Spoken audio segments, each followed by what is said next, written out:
Welcome to the Elevate the Vibe podcast, bringing you juicy convos with thought leaders discussing the wild world of parenting. For parents with kids, just truly impart the belief and the idea that you as a kid are worthy and deserving of love no matter what, and that your parents will be there no matter what you're feeling or what you've done or your decisions or your behaviors. They're still there to love and support you just as you are, and that's never going to change, and I think that's huge. What up, wild and wacky inflatable arm flailing Vibe Hive fan members? It's Jay. It's Katie. We're here.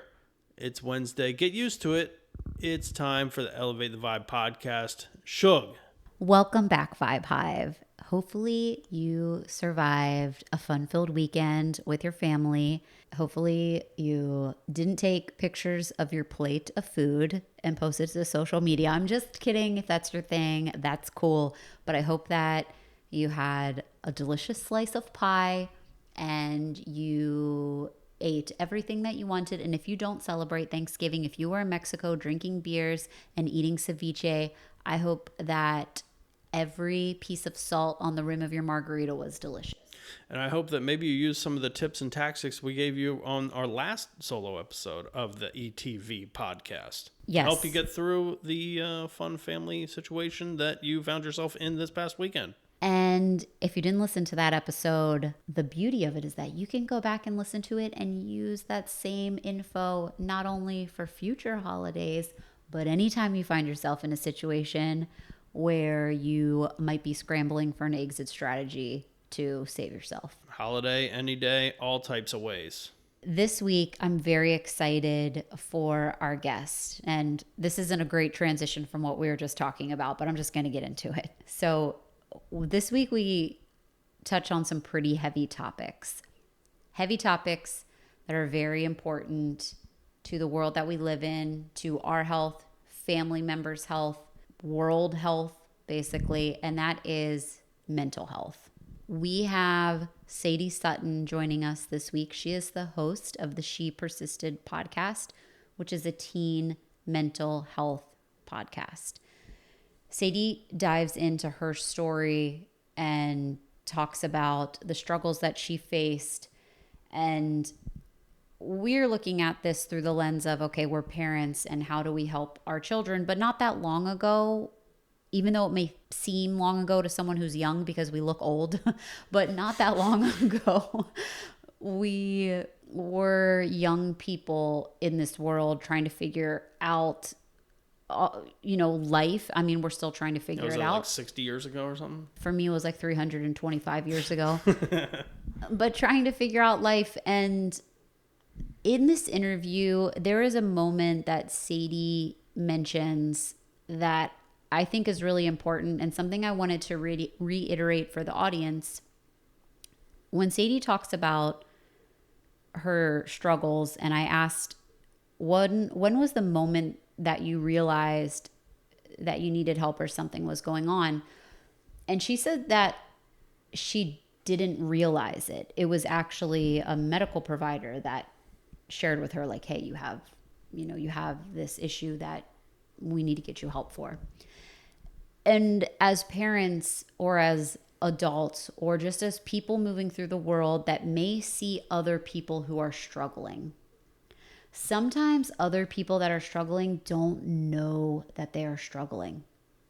They don't realize it. Maybe they don't have the perspective. Maybe they can't see, like you see them in a certain way and maybe you're picking up on it, but they don't even realize it. They're almost like spiraling and it just feels like their life. Now, I haven't talked about my mental health experiences. Jason hasn't really talked about his on this podcast, but we both, we've lived life. We have these experiences. Maybe one day, maybe one episode, we'll dive into them. We didn't dive into it here, but I can say as a young child, like a very, very young child, toddler, I struggled with issues, and I'm very grateful that my parents took action because as a child that was that young, I didn't know that what I was experiencing was different than what other children experience. And I think a lot of people could find themselves in those situations. If you're a parent and you see this within your child may not realize that what they're going through and the feelings that they feel, I don't want to use the term like normal, are not normal, but are not the direction that you may want to see their life transpiring. And Sadie's really solid with some tips and tactics for parents when they come across having a child who is going through something life-altering that, they might not be aware of. They just don't even know anything different because they have no perspective. They're just little beings, And as parents, like, there's a lot that's on your plate, not even just as parents, just as adults in the world. There's a lot that's on your plate. And there are some different tips and tools that I wanted to share that I use to try to help keep myself in check now, because I am very prone to struggling. And a couple different things, I'll say this, but I'm saying it with a grain of salt right now. You might hear me laughing a little bit. It's not funny, but it's true. Is for me, I'm just going to roll these out.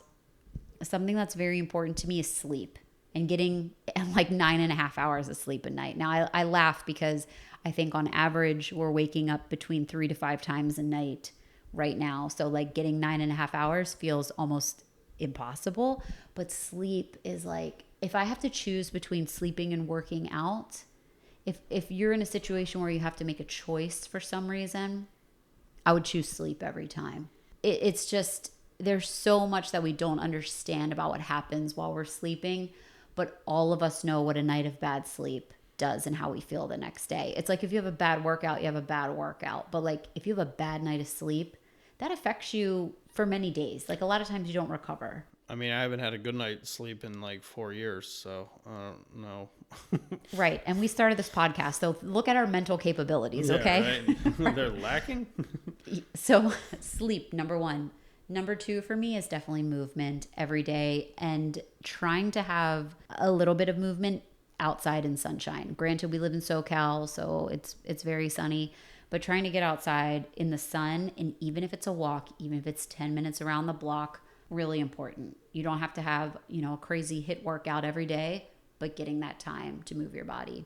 Number 3, for me, setting a time limit on social media. I actually set a parameter on my phone that allows me, I won't share the amount, but 17 hours. It works. After she's been on for 17 hours, it forces her to stop. Yeah, and so you can set that, like, let's say that you check like 3 or 4 different social apps a day. Like if you're on Facebook and Twitter and Instagram and TikTok, and you're like, you know what, between those, I only want to be on these for 1 hour a day. You can create a setting in your phone that'll limit that for you. So I did that for myself with Instagram and TikTok. I don't always abide by it. I'm like, ignore for another 15 minutes, but it's helpful because it does put me in check a little bit, because sometimes that mindless scrolling, it does not make you feel very good. It's the 2021 version of a snooze button. And number 4 is time by myself. Now, this is more because I'm an introvert, but if I'm constantly putting energy out all day, all the time, not that I do that, I work from home. I'm probably more like reclusive and isolated than I need to be, but we do have children, and that 10-minute walk around the block in the middle of the day, if I don't take my phone with me, and if I just set it on my desk and I'm like, I'm going for a 10-minute walk and I'm by myself and my brain just has a short break, that is helpful. And for me, like, these are just really 4 simple items: sleep, movement, limiting my time on social media, time by myself. Those are some excellent tips, Shug, and Sadie actually touches on a couple of those in the podcast. So why don't we hear a little bit about our guest for today? Yes, Sadie Sutton is our guest today and the host of She Persisted, a teen mental health podcast. Sadie created the podcast at 16 years old after a 1.5 years of intensive treatment for severe depression and anxiety. Sadie's now 18 and a freshman at UPenn with a plan to study psychology. And we'll dive into a lot of the details behind her experience and that intensive treatment. But we mentioned this before. If you or anyone you know is struggling with mental health and you're unsure where to turn, of course, there are so many resources that you can turn to. But Sadie does have a resources page on her website, shepersistedpodcast.com, that has a lot of great options that you could act on now if you need to. All right, so Vibe Hive, let's welcome Sadie to the show. Hi, Sadie. I'm Jason, and this is Katie from the Elevate the Vibe podcast. Welcome to our podcast. Why don't you tell us a little bit about yourself, a little short introduction, who you are, and all that fun stuff. Yeah, thank you so much for having me. I'm so excited to be here today. So I'm Sadie. I'm the host of She Persisted, which is a teen mental health podcast. I'm an 18-year-old at the University of Pennsylvania, and I want to go into clinical psychology. So tons of psychology classes, all of that kind of stuff. Yeah, in my free time, I'm either doing podcasting or social media management, all of that kind of fun stuff. Yeah. Yeah, you have like a full blown business outside of being in school. So it's probably like school is a lot. So you are an incoming freshman at UPenn and you're studying clinical psychology. We'll get into a little bit about that and your reason why. But I mean, making that transition from being a student in high school to a college student is like a very it's a big transition regardless of how prepared you feel for it. That's a big shift. It's crazy. I love it. I definitely like the independence, and it's just my favorite thing, but it's I've never worked so hard in my entire life. Like the first couple of weeks, I was like, I'm so busy, I don't have time to breathe. And so you have to be really effective and intentional with how you're spending your time, but it's the best, but very busy, very overwhelming sometimes, and so important to make sure you're taking care of your mental health, or it's just not possible to maintain. And so you just mentioned mental health and you're studying psychology. So, for any member of the audience who may be unfamiliar with you and your backstory, can you give a little bit of insight into why you started She Persisted, how your story began, and where you are today? Yeah, so I first noticed that I was struggling with depression and anxiety during the tail end of my middle school years, like 7th and 8th grade. And it escalated very quickly. Like once I realized I was depressed, I immediately started doing lots of different treatment options, whether that was like inpatient or outpatient. And looking back, the more I kind of explore, especially through the podcast, depression and anxiety and all of these things, the more I can understand that they're environmental in many cases and that they slowly build over time. But for me, it was like, this is just my norm. This is just how life works. And then it was like, whoa, apparently this isn't normal. Um, and so that was quite a shift. But I was really, really struggling, and I tried everything you can imagine at home, whether that was inpatient, group therapy, individual therapy, family therapy, DBT, CBT, you name it. I was trying it, and I didn't see a shift in my mood. I was still really lonely and hopeless, and all of these different things were messed up, whether it was sleep or diet or relationships. Everything was just falling apart. And so when I look back, I can kind of pinpoint and be like, okay, this wasn't working because I was going through the motions of therapy, and I was going to appointments because I felt like I had to, or my parents told me to, or clinicians said that this was what would be the next step. But I didn't believe that it was going to work. I thought that I was just, my norm was depression, and that was what my life was going to look like for the rest of my life. And for a 13-year-old, that's like a very depressing outlook to have. And um so what was really pivotal and what changed things for me was a residential program that I did right outside of Boston called 3 East at McLean Hospital. And I spent 14 weeks there. And I remember I got there, my parents and I flew across the country, and I was terrified. I remember Googling it, and I was like, so this is what like the hospital that Girl Interrupted is based on? What the heck is happening? I was like, used to be an asylum. Great. This is going to be awesome. And I was just terrified.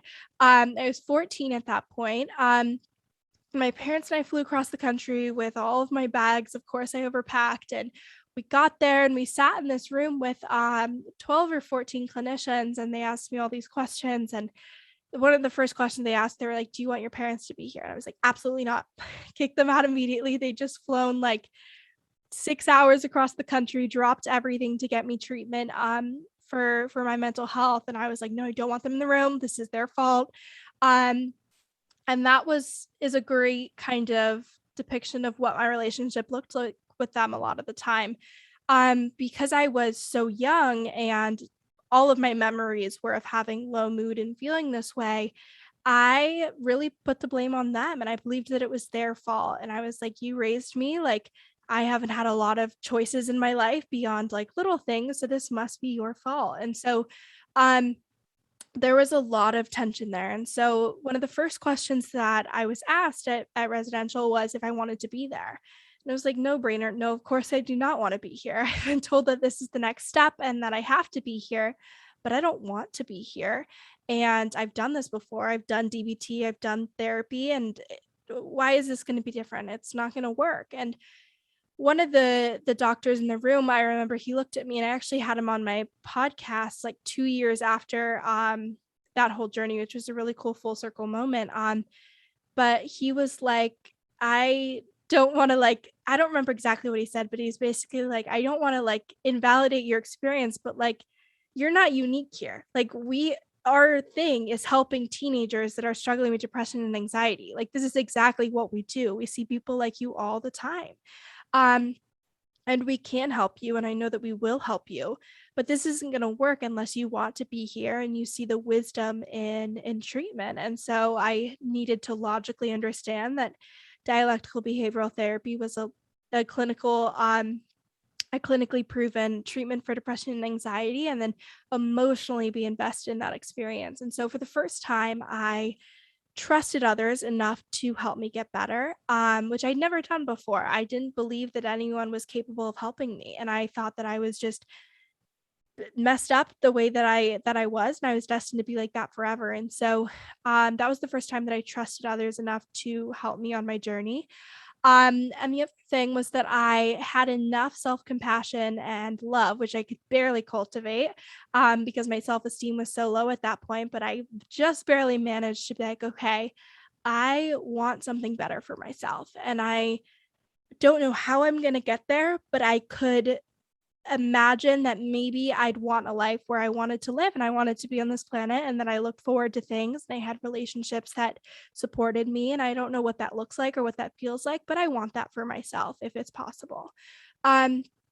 And from there, it was a lot of self-work, whether it was actually having a consistent sleep schedule, or maintaining basic needs, whether that was getting outside and maintaining my diet and doing family therapy to build a relationship with my parents, and understanding what happened when I was experiencing anxiety and like what the thought patterns were, and being like, okay, like this is something that I'm experiencing, but this thing isn't me, and kind of differentiating those two things.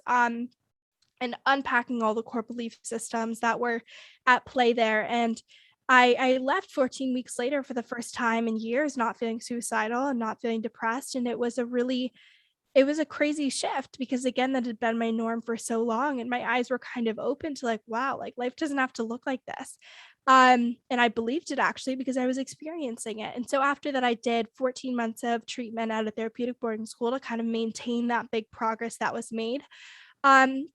And at the end of that, I looked back at that first meeting with those clinicians when they were like, you have to see the wisdom in this. And that day, my dad had been like, Sadie, you should start a podcast. And again, I hated them at that point. I was like, that's stupid. Absolutely not. I will not be starting a podcast. And he even like asked the doctors, he was like, can she have a recording device here? And they were like, sir, that is against HIPAA. She cannot have a recording device here. What are you talking about? I was like mortified. I was like, I have to live with these people for months. Like, Dad, how could you possibly ask that? It was so embarrassing. But a year and a half later, was like, okay, maybe he's on to something. Like, if this person that literally believed that they were deserving of being depressed and that nothing would ever change, could live a life that I loved and cared about and look forward to things in, then anyone could do it. And I felt that there was a huge lack of teenagers that were fully recovered, that were being like, hey, it's possible, and I am proof that that's possible. And then the third thing at play was that I was so lucky. My parents dropped everything. I was able to take a semester off of school and have access to all of these resources that aren't necessarily as readily accessible. And as I was learning these skills, I was like, these would have been so helpful earlier on in my journey. Like, yes, they were life-saving for me, but they didn't have to be life-saving if I'd implemented them like 4 years before. And so I wanted to share those with other teenagers, because I knew that they would be helpful. And so those three things led me to want to share my story. And then it was kind of just, how am I going to do that? And every single teen had an Instagram.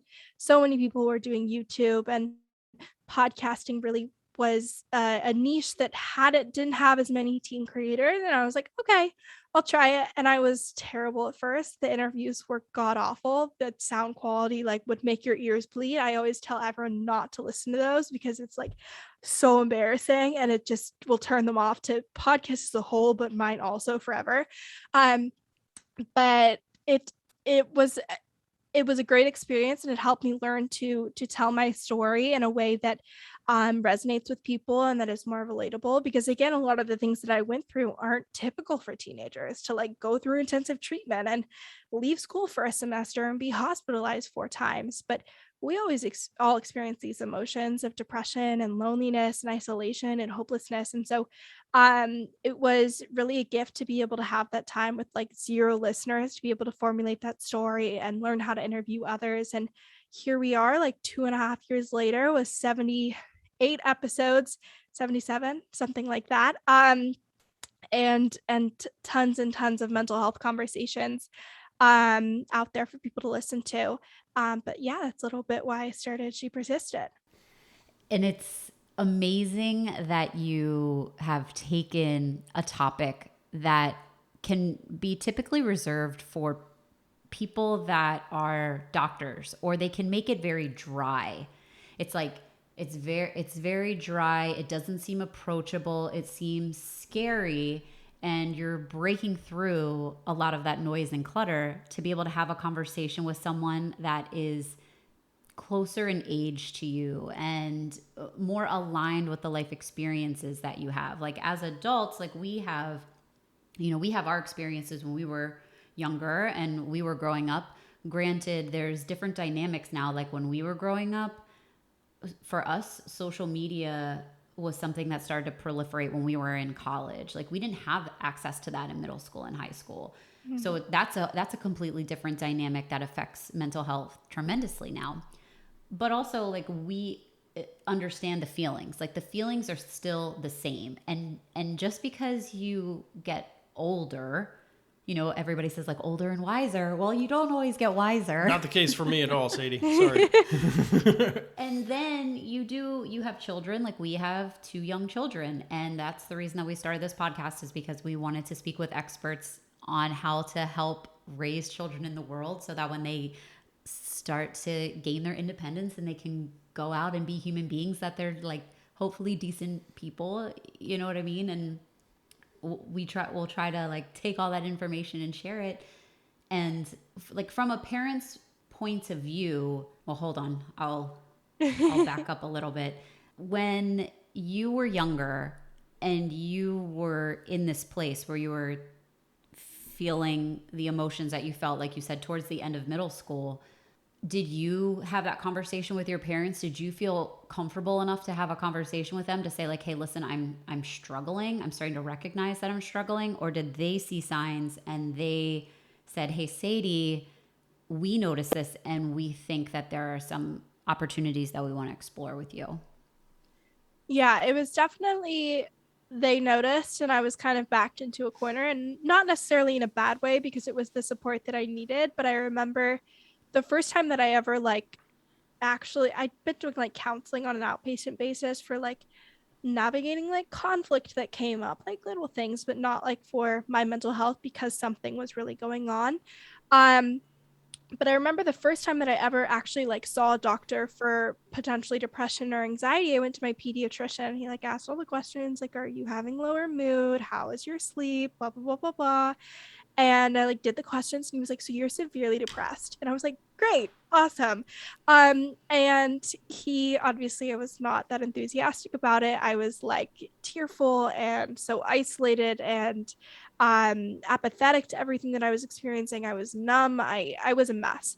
But he basically said, you are really struggling. And so you're going to go to a psychiatrist appointment that your mom has made for you later today. And it's really important that you go to this. And if you don't do that, you're going to head over to the local hospital and spend some time in inpatient, because that's the level of support that you need if you're not able to go to this appointment. And I ended up going to the psychiatrist appointment, just completely shut down and didn't say anything for the entire hour. And I went to the emergency room after that, and spent like 7 or 10 days in intensive treatment to just kind of de-crisis from how depressed I was at that point. I was numb to everything. I was so isolated. I before that point hadn't really acknowledged that I was depressed. Like I just again thought it was the norm. Um, and so that is obviously not typical for when people realize they're depressed. And I think it was part of it was that I was so young. I wasn't as aware of various mental health challenges people can navigate and what to be aware of. I was 13 the first time I was in the hospital. And so it was definitely my parents' notice that I wasn't sleeping, and I was really very, very sad. We were having tons of conflict. I was really isolated from my friends, and everything was falling apart. I think what also did lead to that is um I had these really strong core beliefs that I wasn't deserving of love, and that I would never be good enough for my parents. And so I would look at every interaction we had to support that in some way. What was the evidence that supported these beliefs that I so firmly believed? And so while that was obviously not helping our relationship, there was also a lot of ways as I was growing up that I felt really invalidated or not seen. And I experienced my emotions very strongly, and I still do. And I didn't feel like there was the space for that to be like seen and heard. And I'm one of 4 kids. So like obviously that's adds to it. Like there can't be this giant space for someone to process and go through these things. But all of those kind of blended together and led to the point where I didn't have the relationship with my parents where I would go to them and be like, hey, I'm struggling. I remember when I was doing residential, we had this game using as a loose term, and it was a family therapy assignment, and we called it the Tourette game, which obviously is a terrible name. I should rename it when I talk about it in podcast interviews. But what would happen is we would be at dinner or having a conversation, and I was supposed to blurt out what I was feeling, because it was so emotionally difficult and blocked for me to be able to say what I was feeling, that I couldn't be like, hey, I'm feeling anxious right now. Even if I was like having a panic attack, I couldn't be like, I'm really struggling. So I had to start just like blurting out what I was feeling at socially inappropriate times, because thinking about it or forming the sentence was too much for me. And so that line of communication and openness definitely wasn't there, and it's something I still struggle with. Like I remember they came and visited a couple weeks ago, and obviously I'm no longer struggling at the where I was earlier, but I hadn't even communicated to them like how stressed I was, or the fact that I was like, I've never worked this hard in my entire life, and I'm working a full-time job and running and having a podcast, and I'm doing school at a really hard university. And I just like hadn't voiced that to them. And so I don't think they understood that. Which of course they wouldn't understand because I hadn't told them, but it's just something that doesn't come naturally in our relationship. And so that obviously meant that as I got more and more depressed, I wasn't going to go to them and be like, hey, I need help. It was something that we had to work on and I had to learn how to do, and something that was really important to have in place before I went home after treatment. And you talked about when you were receiving treatment, you mentioned the acronym DBT, Mm-hmm. dialectic behavioral therapy, Mm-hmm. or dialectic behavior therapy, Dialectical behavioral therapy. dialectical behavioral therapy. Can you share a little bit more about that type of therapy and what that approach is like? Yes. So DBT, or dialectical behavioral therapy, was initially developed by a woman named Marsha Linehan. And it was initially made for adults that were severely struggling with borderline personality disorder and suicidality. And there's tons of studies out there. If you are a more science-minded person and want to read that, obviously I am very much oversimplifying and I don't know the whole thing myself. But basically, when we look at borderline personality disorder, which is characterized by a bunch of different traits that you have to like meet a certain amount of them to be diagnosed for, but it's things like low mood and dysfunctional relationships and low self-esteem and feeling insecure, all of these kinds of things. And so what happens is we see a lot of these characteristics in other diagnoses. And so since DBT was initially developed, there have been dozens of studies showing its effectiveness for things like depression and anxiety in adolescents and eating disorders. And I'm almost positive OCD as well, but you name it, they've tried DBT in some form as a treatment because it is so clinically effective for borderline personality disorder and depression and anxiety. And it's to the point where you go in and it's shown to decrease feelings of depression. It's shown to decrease suicidal ideation. And so that was something that really appealed to my parents was this is evidence-based. This is going to help her. It's not like she'll like go into this office and be like, maybe she'll talk about her feelings and maybe that'll help. It's like this is a step-by-step protocol for treatment that is proven to work and in her demographic for what she's struggling with. So 3 East, the residential program I talked about, is specifically a DBT program for adolescent girls. They have a boys program as well.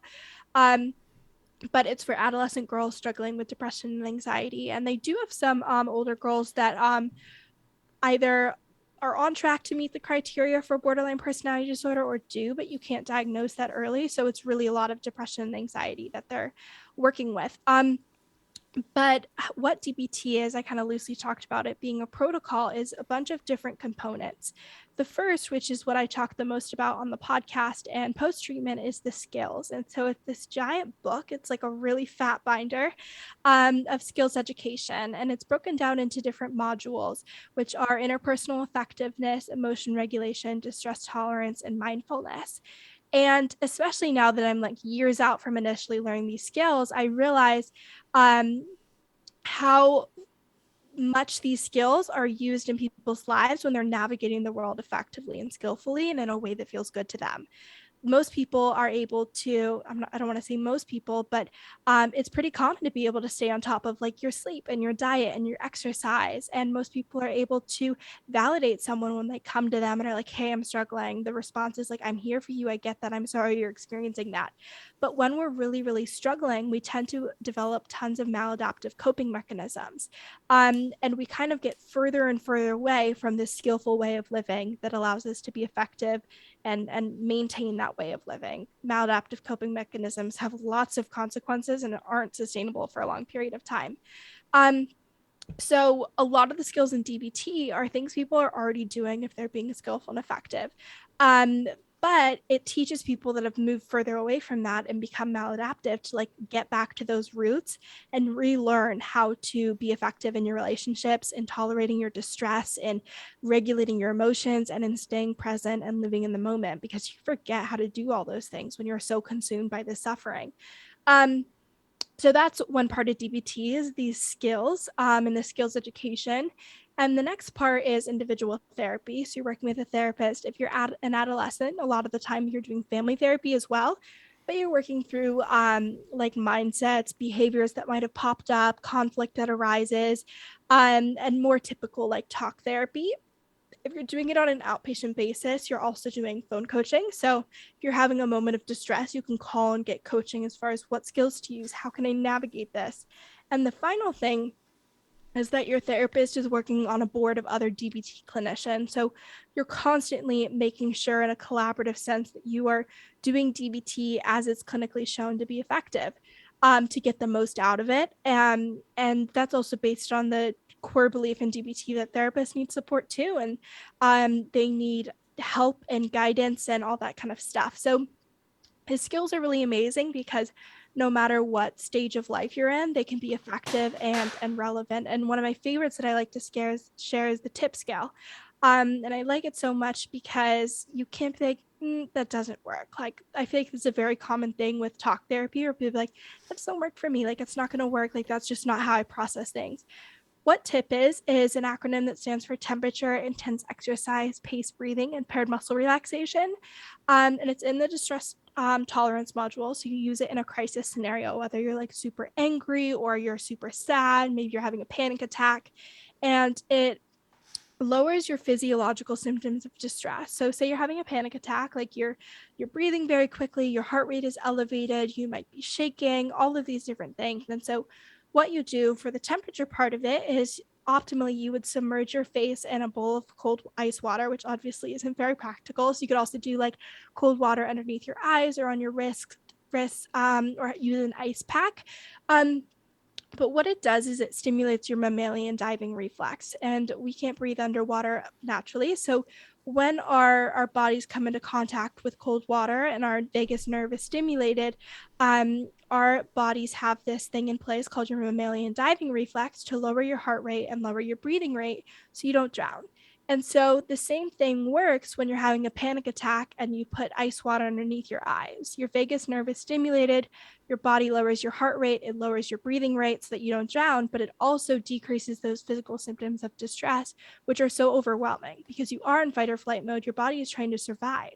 So you're not able to ration through and be like, okay, like this is a good time for me to go on a walk to calm down. Or I'm having a panic attack. Let's drink some water. You're just like, what the heck is going on? I feel like I'm dying. So that's where TIP is really great because you decrease those physiological symptoms and then you can plan an effective way to cope through the situation. The rest of the acronym is intense exercise. So you're raising your heart rate past where it's elevated when you're having the panic attack. So whether that's like sprints or you're doing like squats or you're like boxing, something like that.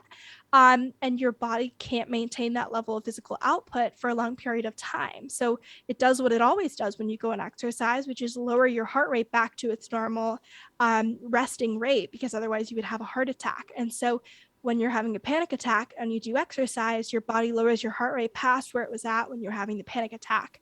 And similar idea for intense and not intense paced breathing and paired muscle relaxation. With paced breathing, you're lowering your breathing rate, which in turn lowers your heart rate. Super grounding and helpful to kind of just get through that like overwhelm of having physical symptoms of anxiety. And then paired muscle relaxation, you're doing deep breathing, but as you inhale, you clench your muscles, and as you exhale, you release it, and you're letting go of the additional stress and tension that you've been holding from that anxiety, whether that's like in your fists being clenched or in your shoulders, your back, all of that kind of stuff. And so it's things like that, that if you are skillful and effective in navigating life, when you feel anxiety, you do deep breathing, you do these skills to lower that distress. But when we're so overwhelmed by these feelings all the time, we kind of forget how to navigate that effectively. And so DBT breaks it down on a really micro level to teach you how to effectively navigate your life in a way that serves you. And so that's one skill from the distress tolerance module. And there's like dozens in every single module. Again, it's like a huge book of worksheet sheets and lessons and ways you can practice. But it's an amazing resource and something that's relevant to anyone, no matter what they're struggling with. So yeah.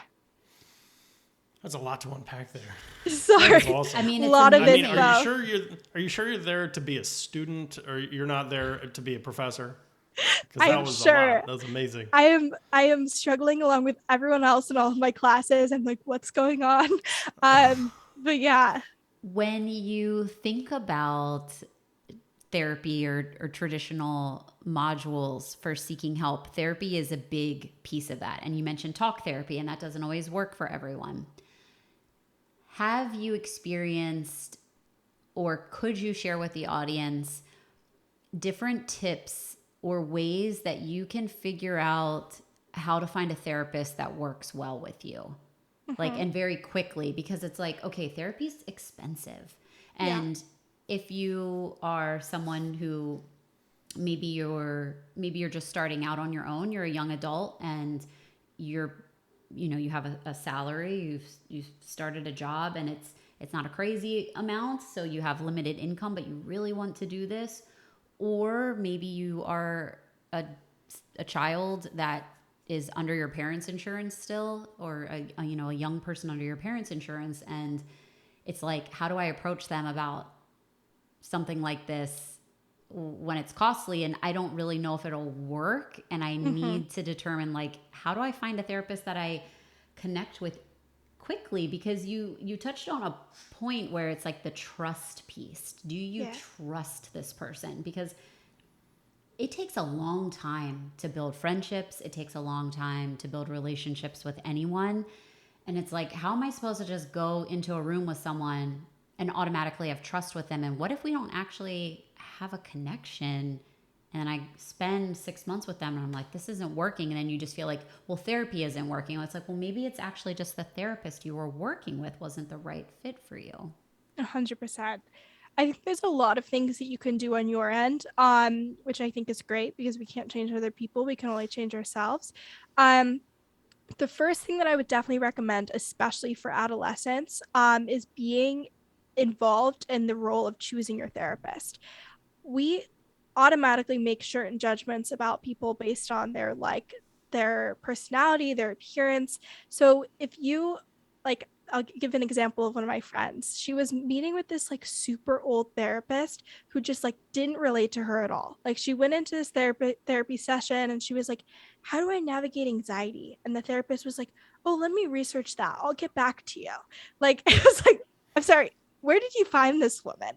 Um, but if you are going into a therapy session with the preconceived notion, like, oh, I'm not going to get along with this person, I don't like this person, they don't relate to me, the way that you interact with them is you're not going to get as much out of it if you're going into it like, I think that I could really connect with this person. So choosing a clinician that you feel good about and that you think you can relate to and identify with is huge. And then going into the first session, you have a better mindset, you are more open. Another great piece of advice is to set an agenda or intention for your therapy session. So throughout the week, if things are coming up, write it down on your notes app, write it down on a piece of paper. Like if you're like, I'm going to sleep really late, I don't know what's happening here, or I had this really bad argument with my parents or my friend and I want to unpack this. Writing that down and making sure that you're talking about the things that you want to talk about in your session is huge. And then you leave the session feeling like I touched on everything I wanted to touch on. Like this feels good, this feels effective, rather than going in being like, I don't know what I want to talk about. And then you leave and you're like, we didn't talk about anything I wanted to talk about, but you didn't bring anything. So of course you didn't talk about those things. Um, so that's another huge one. Um, I would always say it's good to give it like 3 to 4 sessions with a therapist to kind of see how things work. And then from there, if you're just like, this isn't a fit, this is making me feel worse after, or I don't feel seen or validated, you could send a nice email. You could tell them in person, like, this isn't a great fit and I want to switch. I really do think there's something to be said for like long-term building that relationship. I know that for me, like, my therapist that I just stopped working with at home before I went to college, like I remember starting sessions with her and being like, this isn't as groundbreaking as it was when I was in treatment and just like unpacking everything that had gone on for the last 18 years of my life.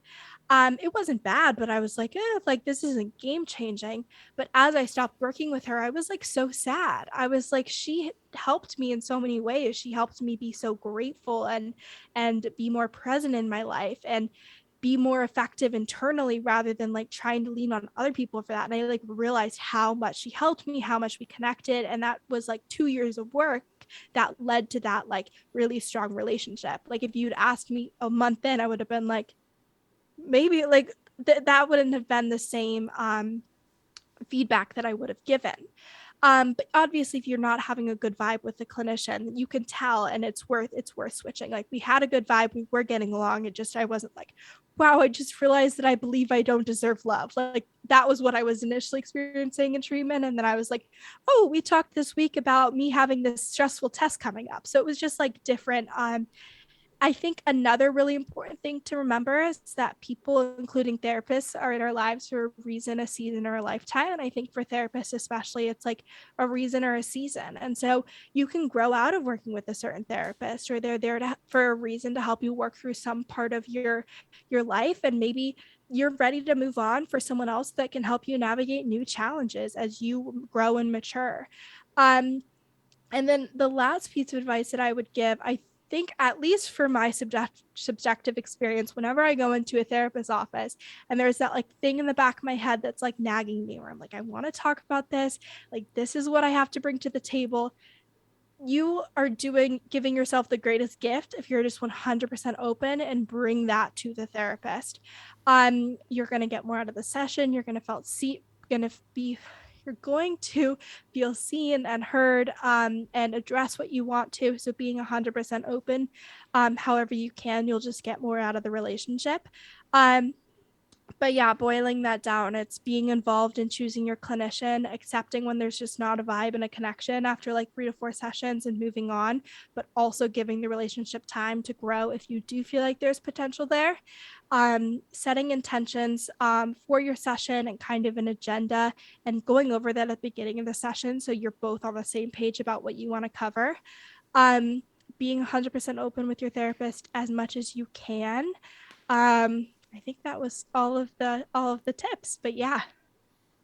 The idea of having a relationship with your therapist as someone who maybe isn't 18 years old.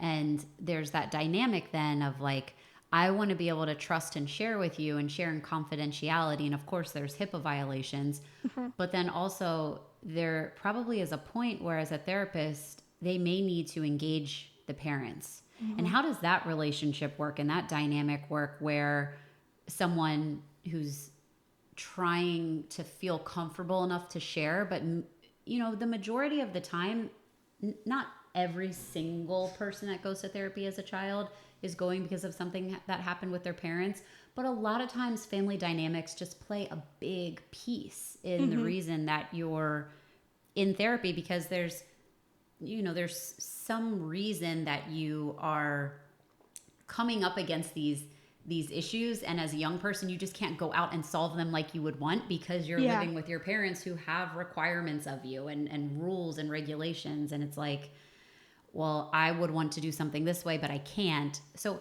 how does that work with being not a legal adult yet, and the therapist sharing what's okay to share and then bringing the parents in at a certain point? Yeah, so there's a couple of like HIPAA things that are worth mentioning. The first is that your therapist should only be sharing with your parent, guardian, or law enforcement or more professionals if you're harm to yourself or someone else, or something illegal has happened. Like, not like you like trespassed on a property, but like if there's been some sort of like assault situation.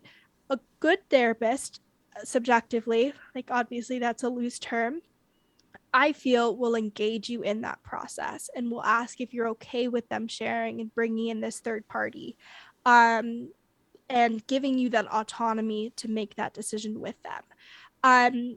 I feel like I've had pretty good experiences with all of my therapists, as I've been under 18 and my parents were involved in some extent. And when parents do need to be involved, they've all been really open with their dialogue and being like, okay, like this is what I'm thinking about bringing up. Like, do you want to be here for the conversation? That's a great thing, that you're like, this is a green flag for this therapist, that they're asking if I want to be here to hear what's happening. Another thing is like asking you like, okay, like what do you feel like is important to share with your parent, or do you want to be the one to talk about this with them? And I think again, a good therapist will at the beginning of your sessions kind of lay out what the situations are where they might need to talk to your parents about something, or where that might be a dynamic that's at play. But there should be an open dialogue between the therapist and the client about what may be shared or will be shared, and that the client is entitled to be able to be in the room or on the Zoom when that conversation happens. Because at the end of the day, in an ethical situation, the therapist's client is the child, not the parent. Like, yes, the parent is giving the credit card or the insurance card, but the therapist's primary interest and concern is the child, because that's who they're working with. That's the patient, not the parent. And so I think a lot of the responsibility here is on the therapist to be ethical and effective, with both the client and the parent, and set boundaries with the parent. If the parent's being like, what are you talking about in the session? Like, you need to tell me. The therapist is like, that's not how this works. Like, I am a doctor, just like you can't figure out what other patients in your doctor's office are talking about with their doctor. Same thing for therapy. So a lot of the responsibility should be on the therapist, but if you're in a situation where you're like, this doesn't seem right, just remember that your therapist should never be telling your parents anything without your permission, unless you are harmed yourself or other people and they don't think you're going to be able to keep yourself safe. And if there is a conversation that they're having with your parents, it's always a good practice for them to ask if you want to be there, what you feel comfortable with sharing, and if you're okay with them having that dialogue. I think that that is probably a key also to building the trust and like building the 100%. trust long term, because then it's like, I can in confidentiality come to you with something and know that you really do have my best interest at hand.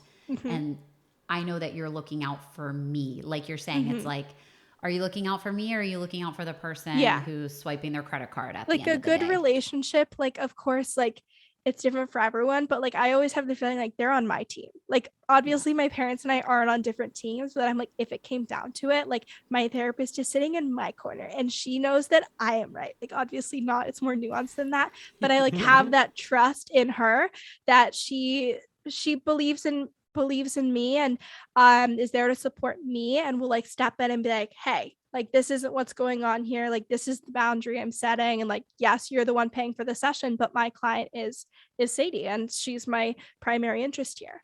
But yeah. If there are young people that are out there, or even if there are parents listening that maybe think that their child is on a path where they may need help, but they may not necessarily think that they need therapy.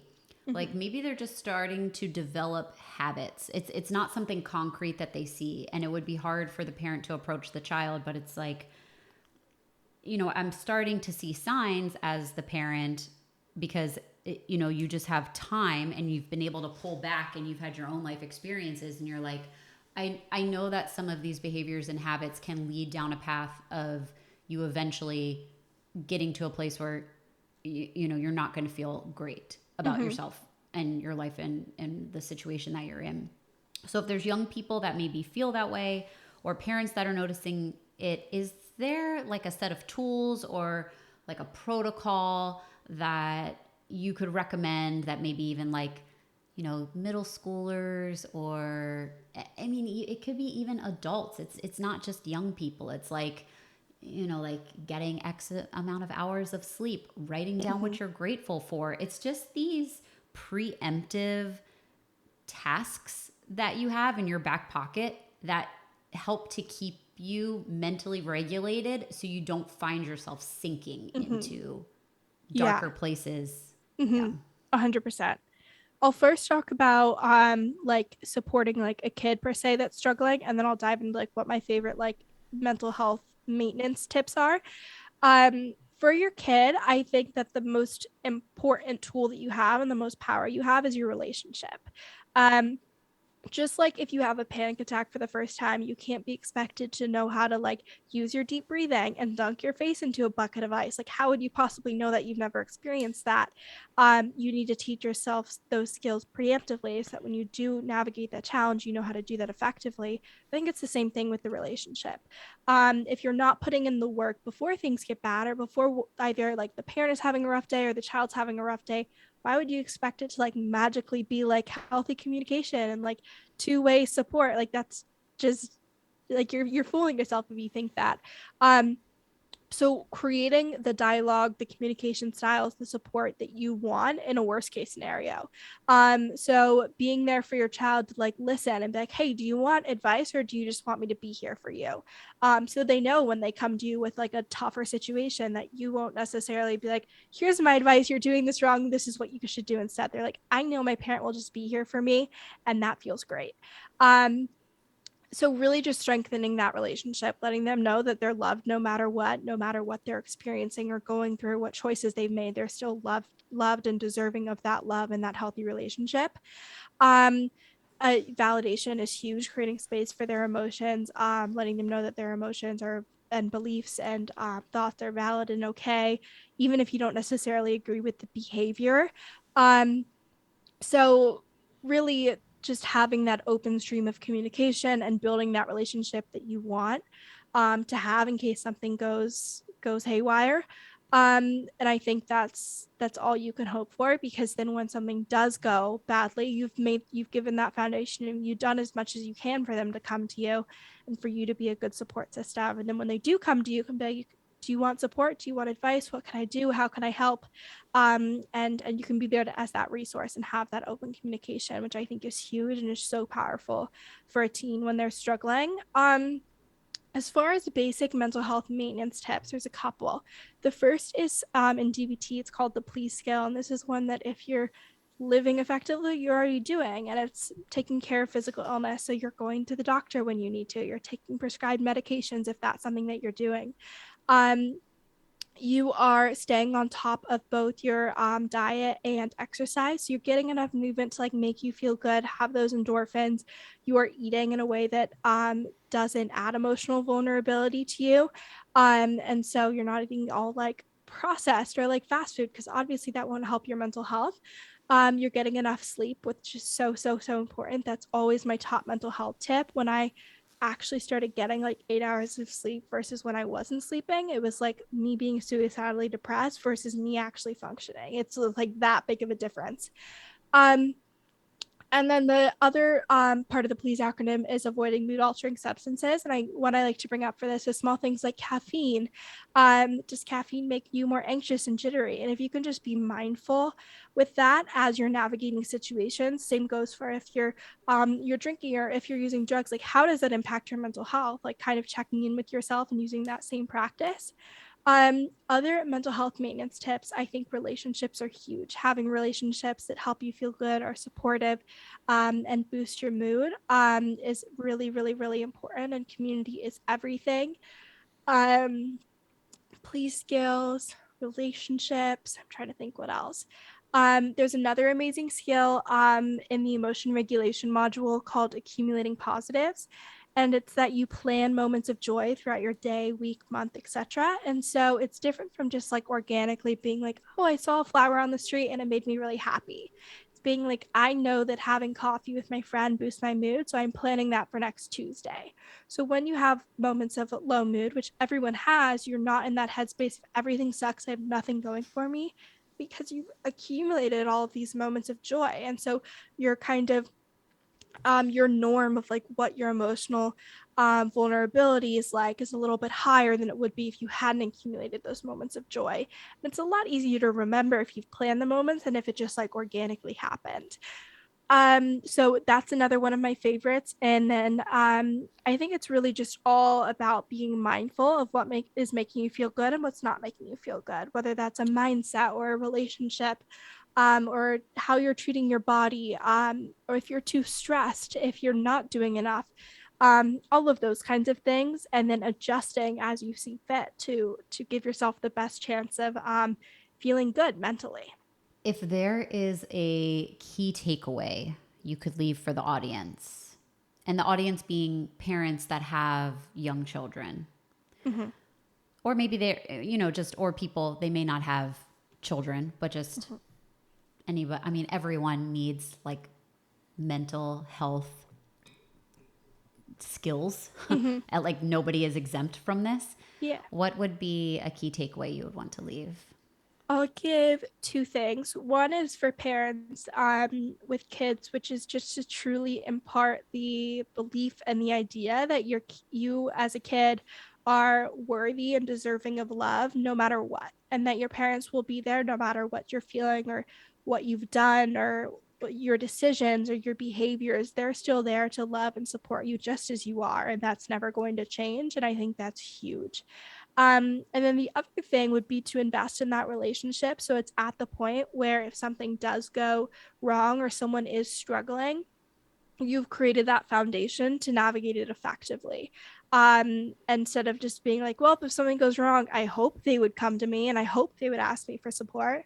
But feeling really good about like, I know that if my kid's in a tough situation or they're in a social situation they don't feel comfortable in, I know that they will call me because they know I'm here without judgment. And I will help them get out of the situation. If there's like a consequence that needs to happen, we'll navigate that later. But I'm just here to support them because I care about their safety. So really building that foundation for the relationship.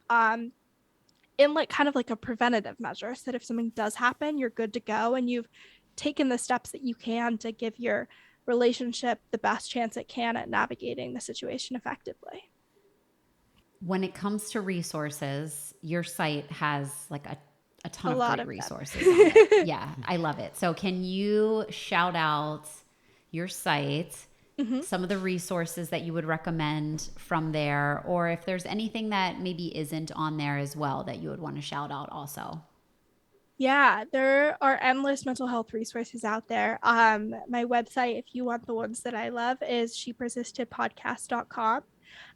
If you have a kid that is really struggling with severe depression and anxiety, I always say my residential that I went to is such a great resource, and that's 3 East McLean Hospital.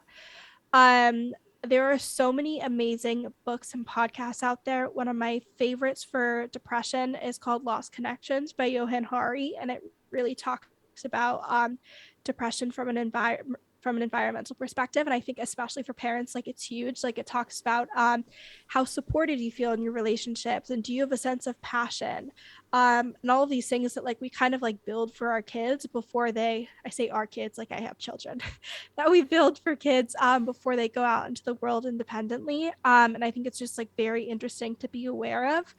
Um, I I don't even know. I think having a therapist is a great resource, whatever that looks like for you, whether it's online therapy or in person, whether it's a preventative measure or a maintenance measure or like a crisis intervention.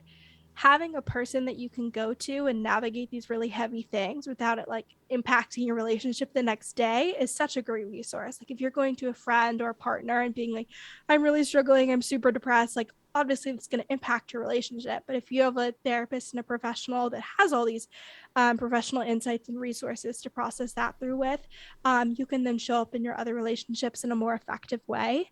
Um, so yeah, that would be another thing, is to get professional support, no matter like what that looks like for you. Even if you're like, I don't think I need it, it's like, well, if you need it, wouldn't you be like glad that you already had that resource in place? um so yeah, that would probably be my like top 3 favorites. There is really something to what you just said where having that unbiased, like I'll say like third party, you have this Yeah. unbiased relationship that you can go to. And it doesn't matter, like you were saying, it can be something as small as like, hey, I feel nervous about a test coming up, to something as big as like, someone passing away and having to navigate that and those emotions. And it's like, okay, well, would you rather have that relationship in place? I think there's definitely, I know you talk about this, I think it's being broken down, but a stigma around being in therapy. And it's like, oh, well, what are you in therapy for? And it's like, well, you don't have to be Just in for therapy life. for anything, right? Like, Yeah. who wouldn't want someone that they can go to on a regular basis to say, hey, I'm dealing with this, or someone that it's not even I'm dealing with this, but they just help you see and navigate life in a different way that you're not seeing from the inside out, but they're looking at from the outside in, and they look at that and they say, I see this path in this light, and you didn't even 100%. realize that. And you're like, oh my gosh, that's a complete breakthrough. And it doesn't mean that something is going on, but it's just like one more tool in your toolbox for navigating life. Oh, 100%. I couldn't agree more. And it's really nice. Like I feel like whenever I go to my parents and I'm like really work myself up to that vulnerability, I'm like, oh, I'm having a really stressful week. And then like the next like 12 times I called and be like, how's your week going? How was that test? And I'm Yeah, like, right. I've worked through it. I was just letting you know how I was in the moment. So like for therapy, it's Yeah. great because it's not that person every day. It's like, how's this going? Just checking in. It's like you see them once a week, you process everything, you get the support, and then you move on. And so it's just, again, that third party that's completely independent, and it helps you show up more effectively in your other relationships. It's the greatest gift that you can give to yourself and to other people, because we can't help others if we don't help ourselves first. And that's exactly what therapy can be, is taking a step to help yourself. And where can the audience find you? Shout yourself out on every Yeah. platform. So you can listen to my podcast, She Persisted, wherever you get your podcasts. My website with more information on the podcasts and DBT and resources is shepersistedpodcast.com. And then I'm most active on Instagram, which is at shepersistedpodcast. Awesome. Well, thank you, Sadie, so much for joining us. Thank you for having me. I was very excited to bring you on because we have had a couple mental health conversations. I feel like I feel like we just scratched the surface. I feel like I could talk about this for like 5 more hours, probably. I mean, it's like a lifelong journey. It's not 100%. just one conversation, but thank you. And you are welcome back anytime. We probably will do another round in the future and have you back to discuss more. So thank you. Thank you. Thanks, Sadie. Hey there, Vibe Hive babes. If this podcast has brought you any value, please rate and review on your favorite listening platform. And if you're feeling really generous, share with a friend. Visit us at elevatethevibe.co for show notes on this episode and previous episodes. This podcast is intended to educate, entertain, and inspire. It is not intended to diagnose, treat, or substitute for professional medical advice. Please consult your healthcare provider with any questions you may have. And as always, thank you for joining us to elevate the vibe.